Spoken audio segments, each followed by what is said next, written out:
येत्या 22 जानेवारीला यापूर्वी सुद्धा मी कार्यक्रम घोषित केलेला आहे की 22 जानेवारीला आम्ही नाशिकला काळाराम मंदिरात जाऊन प्रभू श्री रामचंद्राचं दर्शन घेणार आहोत।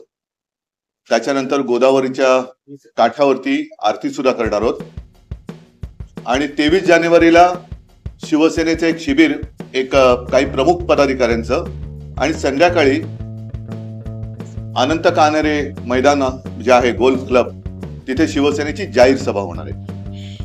हा कार्यक्रम मी यापूर्वी जाहीर केलाय, त्याच्यामुळे त्याच्यात मी नवीन काही जाहीर करतो अशातला भाग नाही।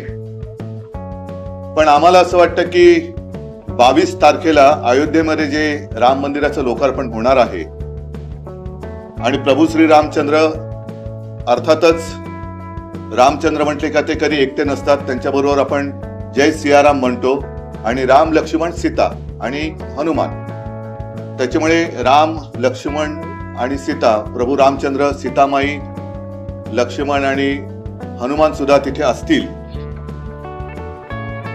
ही प्राणप्रतिष्ठा केवळ प्रभू श्री रामचंद्राची नाही, तर आमचं मत असं आहे, आमच्या भावना अशा आहेत की आपल्या राष्ट्राचीच एका परीने ती प्राणप्रतिष्ठा आहे।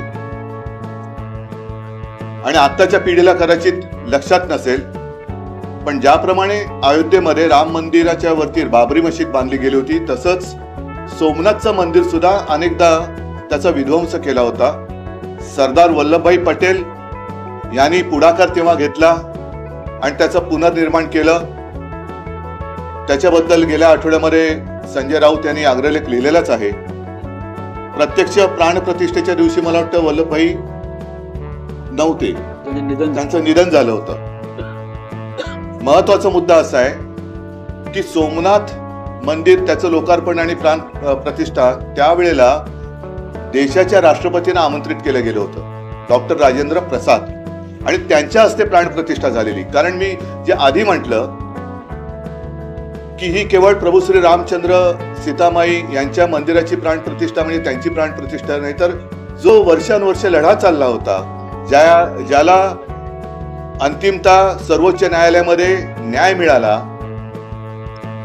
म्हणजेच ही देशाच्या प्राणप्रतिष्ठेच्या, अस्मितेच्या प्राणप्रतिष्ठेची ही तो क्षण आहे आणि त्याला राष्ट्रपतींना सुद्धा आमंत्रित करावं अशी आमची मागणी आहे।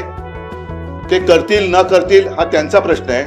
आम्ही मात्र आज आपल्या माध्यमातून 22 तारखेला आम्ही काळाराम मंदिरात जाणार आहोत आणि गोदावरीला जी आरती करणार आहोत, त्याच्यासाठी माननीय राष्ट्रपती महोदया मुर्मूजी यांना आमंत्रित करतो आहोत।